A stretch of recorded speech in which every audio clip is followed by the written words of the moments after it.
এবার একটি সুষ্ঠু নির্বাচন হবে। আমরা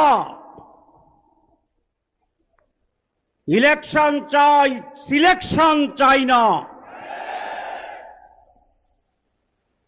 এই নির্বাচন একটি ডিজাইনের মাধ্যমে সম্পন্ন করে জনগণের ভোটাধিকারকে আবার হরণ করার পায়তারা ষড়যন্ত্র চলছে।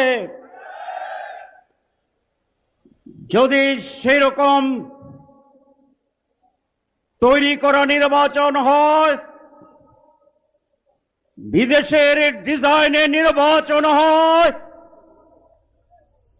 তাহলে বাংলার মানুষ জীবন এবং রক্ত দিয়ে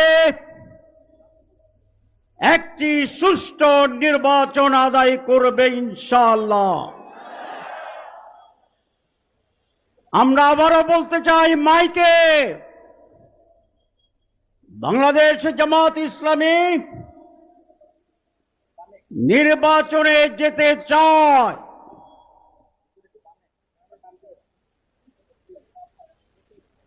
কিন্তু তার আগে সুষ্ঠু নির্বাচন হওয়ার বিষয়গুলো জনসমক্ষে উদ্ভাসিত হতে হবে, পরিষ্কার হতে হবে, আনন্দমুখর পরিবেশ তৈরি করতে হবে। সরকার যেই ঘোষণাপত্র দিয়েছে, একটি মাত্র দল অভিনন্দন জানিয়েছে, বাকি সকলে ইতিবাচক বলে বলেছে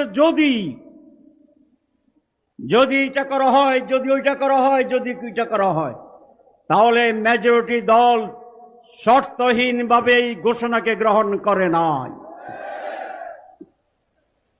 নির্বাচনে আমরা বলেছি সুষ্ঠু নির্বাচনের জন্য সংস্কার জরুরি। সরকার বলেছে, প্রধান উপদেষ্টা বলেছেন,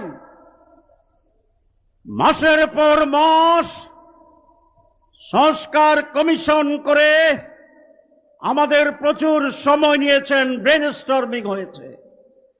সব কিছুতে ঐক্যমত্য হওয়ার পরে তারা বলছেন এটার কোনো আইনি ভিত্তি নাই। তাহলে আইনি ভিত্তি যদি না থাকে, তাহলে সংস্কার কি হয়েছে?